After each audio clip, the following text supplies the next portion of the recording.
भारत के शानदार मंदिर किसी एक व्यक्ति की रचना नहीं है, बल्कि यह प्राचीन राजाओं का सामूहिक प्रयास है।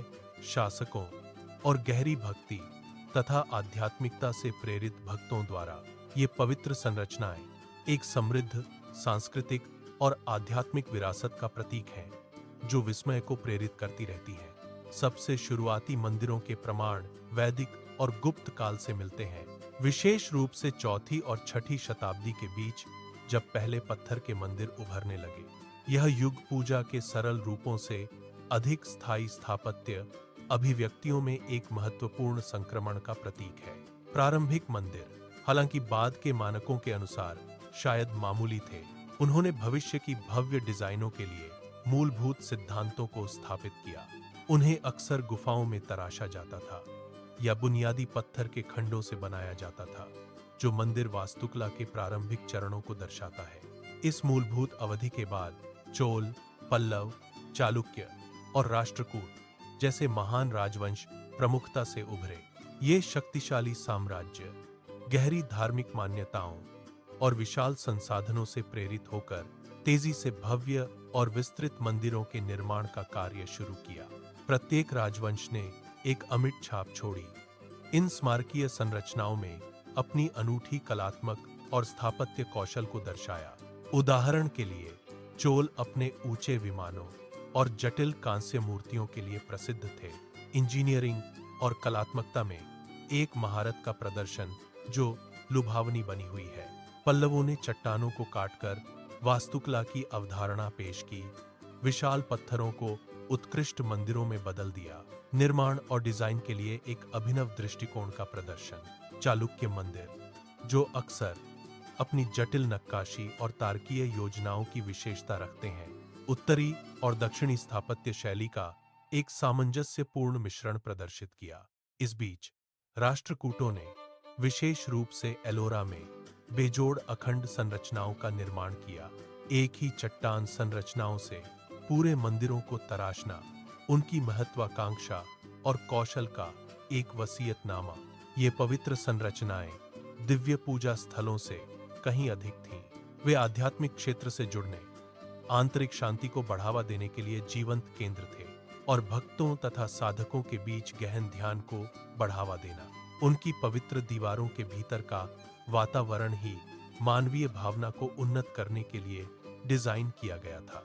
उनकी जटिल मूर्तियों और भित्ति चित्रों में पौराणिक कथाएं, दार्शनिक अवधारणाएं चित्रित थीं और दैनिक जीवन के दृश्य, जो अनपढ़ों के लिए दृश्य धर्म ग्रंथों का काम करते हैं। ये मंदिर आर्थिक शक्ति के केंद्र भी थे, जिनके पास विशाल भूमि थी और कई कारीगरों को रोजगार मिला हुआ था। पुजारी और प्रशासक इस प्रकार स्थानीय अर्थव्यवस्था में महत्वपूर्ण योगदान दे रहे हैं। उन्होंने ज्ञान के भंडार के रूप में कार्य किया, पीढ़ियों तक प्राचीन ग्रंथों और परंपराओं को संरक्षित रखा। निर्माण प्रक्रिया स्वयं एक सांप्रदायिक प्रयास थी, जिसमें कुशल कारीगर शामिल थे। मजदूरों और वास्तुकारों ने एक साझा आध्यात्मिक लक्ष्य की दिशा में मिलकर काम किया। रखा गया प्रत्येक पत्थर, सावधानी से उकेरी गई प्रत्येक नक्काशी भक्ति का एक कार्य था, एक पूरी सभ्यता के सामूहिक विश्वास और आकांक्षाओं से ओतप्रोत। इन मंदिरों की स्थायी विरासत न केवल उनकी स्थापत्य भव्यता में निहित है, बल्कि उनके गहन आध्यात्मिक महत्व और सांस्कृतिक आधार के रूप में उनकी भूमिका में भी। वे मानवीय सरलता, कलात्मक अभिव्यक्ति के कालातीत स्मारकों के रूप में खड़े हैं और दिव्य के लिए एक अटूट खोज, विस्मय और श्रद्धा को प्रेरित करती रही है। ये प्राचीन इमारतें भारत के समृद्ध ऐतिहासिक ताने बाने के जीवंत प्रमाण हैं। प्रत्येक विश्वास, शक्ति और कलात्मक प्रतिभा की कहानी बता रहा है। वे हमें याद दिलाते हैं कि सच्ची भक्ति सबसे शानदार और स्थायी रूपों में प्रकट हो सकती है। उनके गर्भगृहों और आंगनों के भीतर के जटिल विवरण बीते युगों की कहानियां फुसफुसाते हैं, आगंतुकों को समय में पीछे जाने और एक गहन संबंध का अनुभव करने के लिए आमंत्रित करना।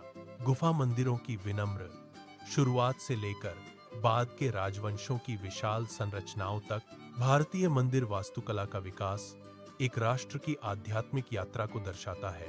वे केवल इमारतें नहीं हैं, वे सदियों की प्रार्थनाओं से स्पंदित पवित्र स्थान है। अनुष्ठान और अनगिनत भक्तों की सामूहिक चेतना, समय और संघर्ष के विनाश के बावजूद उनका निरंतर अस्तित्व, उनकी अंतर्निहित शक्ति और सांस्कृतिक महत्व के बारे में बहुत कुछ कहता है। ये मंदिर परंपरा के संरक्षक के रूप में खड़े हैं, प्राचीन कलाओं को संरक्षित करते हुए संगीत और नृत्य रूपों को जो अन्यथा इतिहास में खो गए होते। वे जीवंत केंद्र हैं जहां सांस्कृतिक विरासत का सम्मान किया जाता है और उसे आगे बढ़ाया जाता है।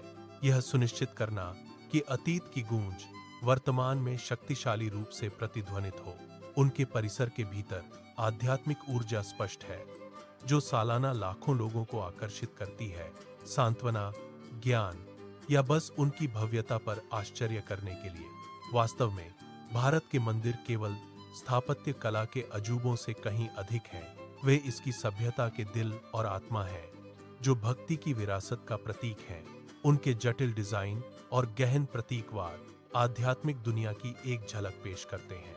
प्राचीन भारत की दार्शनिक और कलात्मक उपलब्धियां, वे आस्था, लचीलेपन और ईश्वर की शाश्वत खोज के स्थायी प्रतीक हैं। मानवीय प्रयास और आध्यात्मिक आकांक्षा का एक सचमुच शानदार और प्रेरणादायक प्रमाण। पूजा स्थलों के रूप में अपनी प्राथमिक भूमिका से परे, ये प्राचीन भारतीय मंदिर शिक्षा और संस्कृति के लिए महत्वपूर्ण केंद्रों के रूप में कार्य करते थे। अपने पवित्र परिसरों के भीतर वैदिक धर्म ग्रंथों को लगन से पढ़ाया जाता था, जिससे भविष्य की पीढ़ियों के लिए प्राचीन ज्ञान संरक्षित रहता था। इसके अतिरिक्त शास्त्रीय संगीत और जटिल नृत्य रूपों जैसी विभिन्न कलाएं फली फूली, जिन्हें मंदिर के संरक्षण से पोषित किया गया। उन्होंने महत्वपूर्ण सामाजिक मिलन स्थलों के रूप में भी काम किया, विविध समुदायों को जीवंत त्योहारों और आनंदमय समारोहों के लिए एक साथ लाया। इन सांप्रदायिक आयोजनों ने सामाजिक बंधनों को महत्वपूर्ण रूप से मजबूत किया, लोगों के बीच एकता और साझा पहचान की भावना को बढ़ावा दिया। इन मंदिरों का वास्तुशिल्प डिजाइन मनमाना नहीं था, इसे गहन इरादे से सावधानी पूर्वक नियोजित किया गया था। हर वक्र और हर पत्थर का उद्देश्य सकारात्मक ऊर्जा का दोहन करना था, जिससे आध्यात्मिक उत्थान के लिए अत्यधिक अनुकूल वातावरण का निर्माण हो सके। इस सावधानी पूर्वक योजना ने यह सुनिश्चित किया कि आगंतुकों को उनकी दीवारों के भीतर शांति और जुड़ाव की गहरी भावना महसूस हो। समय के साथ मंदिरों के निर्माण में एक उल्लेखनीय विकास हुआ, जो बदलती मान्यताओं और तकनीकी प्रगतियों को दर्शाता है। शुरुआत में पूजा स्थल साधारण प्राकृतिक संरचनाएं थीं, जैसे पूजनीय पेड़ या पवित्र नदियां, जो एक मौलिक आध्यात्मिकता का प्रतीक थीं। धीरे धीरे ये अधिक संरचित, फिर भी विनम्र लकड़ी और मिट्टी की संरचनाओं में विकसित हुए, जो अनुष्ठानों के लिए बुनियादी आश्रय प्रदान करते थे। अंततः यह प्रगति विशाल और विस्मयकारी पत्थर के मंदिरों में परिणत हुई, जो आज भी प्रमाण के रूप में खड़े हैं। जैसे जैसे मंदिर वास्तुकला का विकास हुआ, विशिष्ट क्षेत्रीय शैलियां उभरीं, जिनमें से प्रत्येक में अद्वितीय विशेषताएं और सौंदर्य सिद्धांत थे। उत्तर भारत में प्रचलित नागर शैली अपने वक्र रेखीय शिखर, एक ऊंचे मधुमक्खी के छत्ते जैसे शिखर से प्रसिद्ध है। यह शिखर अक्सर जटिल नक्काशी से युक्त होता है और राजसी रूप से ऊपर उठता है, जो ब्रह्मांडीय पर्वत मेरु का प्रतीक है। इसके विपरीत दक्षिण भारत में प्रचलित द्रविड़ शैली अपने ऊंचे गोपुरमों, विस्तृत प्रवेश द्वारों की विशेषता है। ये गोपुरम अक्सर मुख्य मंदिर संरचना से अधिक अलंकृत और ऊंचे होते हैं, जो भव्य प्रवेश द्वार के रूप में कार्य करते हैं। वैसर शैली, जो मुख्य रूप से मध्य भारत में पाई जाती है, नागर और द्रविड़ दोनों तत्वों का एक सामंजस्यपूर्ण और सुंदर मिश्रण प्रस्तुत करती है। यह अक्सर दोनों परंपराओं की विशेषताओं को शामिल करता है, जिसके परिणामस्वरूप एक अद्वितीय और संतुलित स्थापत्य अभिव्यक्ति होती है। प्रत्येक मंदिर अपनी विशिष्ट शैली के बावजूद आमतौर पर कई मूलभूत घटकों से बना होता है, जिनमें से प्रत्येक का प्रतीकात्मक अर्थ होता है। गर्भगृह या गर्भगृह सबसे भीतरी कक्ष है, जिसमें मुख्य देवता विराजमान है और इसे सबसे पवित्र स्थान माना जाता है। यह यहीं पर है कि दिव्य उपस्थिति सबसे अधिक केंद्रित मानी जाती है, जो देवता के साथ सीधे संवाद को सुगम बनाती है। मंडप या प्रार्थना कक्ष एक विशाल स्थान है, जहां भक्त अनुष्ठानों, प्रार्थनाओं और सामुदायिक पूजा के लिए एकत्रित होते हैं। इस हॉल में अक्सर जटिल नक्काशीदार खंभे और छतें होती हैं, जो आध्यात्मिक अभ्यास के लिए एक दृश्यात्मक रूप से समृद्ध वातावरण प्रदान करती हैं। अंत में शिखर या मीनार गर्भगृह को सुशोभित करता है, जो स्वर्ग की ओर आरोहण और आध्यात्मिक उत्थान का प्रतीक है। कुल मिलाकर ये स्थापत्य तत्व और उनका गहरा प्रतीकवाद भारत की समृद्ध सांस्कृतिक पहचान के लिए एक कालातीत वसीयतनामा का प्रतिनिधित्व करते हैं। वह एक गहरी भक्ति भावना का प्रतीक है और एक सभ्यता की आध्यात्मिक यात्रा के स्थायी ऐतिहासिक मार्कर के रूप में कार्य करते हैं। नागर शैली, जो मुख्य रूप से उत्तरी मैदानों में पाई जाती है, एक विशिष्ट स्थापत्य भाषा को प्रदर्शित करती है। इसकी सबसे खास विशेषता इसका वक्ररेखीय शिखर है, जो ऊपर की ओर धीरे धीरे पतला होता जाता है। अक्सर एक पर्वत चोटी जैसा दिखता है।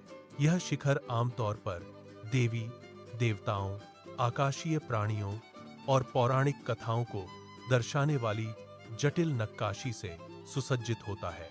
नागर मंदिरों में गर्भगृह या तो गोलाकार या चौकोर हो सकता है, जो मुख्य मूर्ति के लिए एक पवित्र घेरा प्रदान करता है।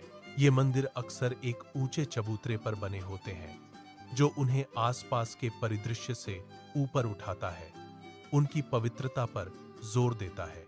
दक्षिण की ओर बढ़ते हुए द्रविड़ शैली अपने ऊंचे और बहुमंजिला गोपुरमों के साथ एक नाटकीय विरोधाभास प्रस्तुत करती है। ये विशाल द्वार, जो अक्सर मुख्य मंदिर से भी अधिक प्रभावशाली होते हैं, मूर्तियों और चमकीले रंगों से सुसज्जित है।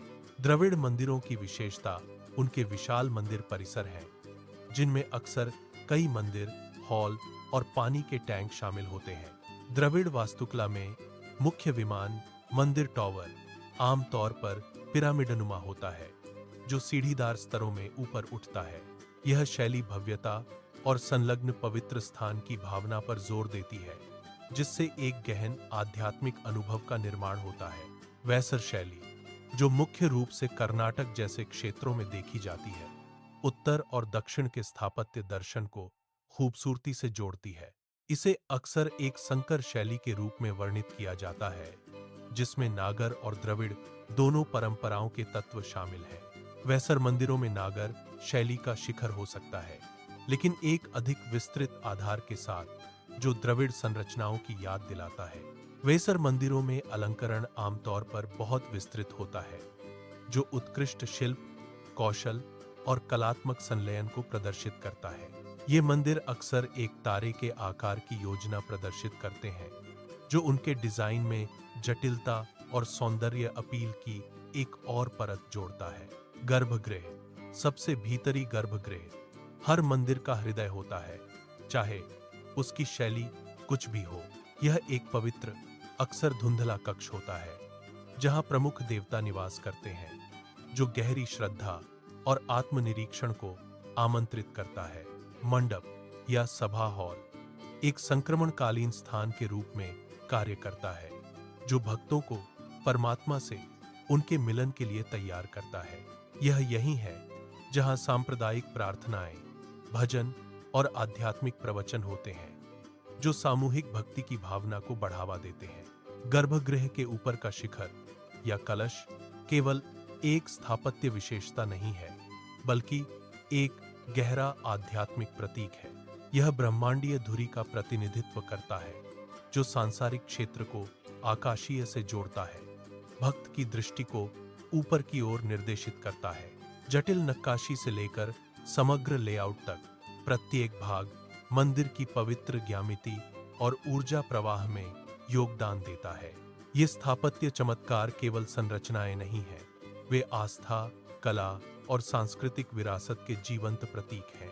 वे भारत की गहन आध्यात्मिक विरासत के स्थायी प्रतीक के रूप में खड़े हैं, जो विस्मय और भक्ति को प्रेरित करते रहते हैं। इन शैलियों का विकास कलात्मक नवाचार और गहन दार्शनिक समझ के सदियों को दर्शाता है। साधारण शुरुआत से लेकर भव्य परिसरों तक प्रत्येक मंदिर भक्ति और मानवीय प्रयास की कहानी कहता है। वे ऐसे स्थान हैं जहां लौकिक शाश्वत से मिलता है, सांत्वना और किसी महान चीज से जुड़ाव प्रदान करता है। ये मंदिर जीवंत केंद्र हैं जहां परंपराएं संरक्षित हैं और आध्यात्मिक ज्ञान पीढ़ियों से चला आ रहा है।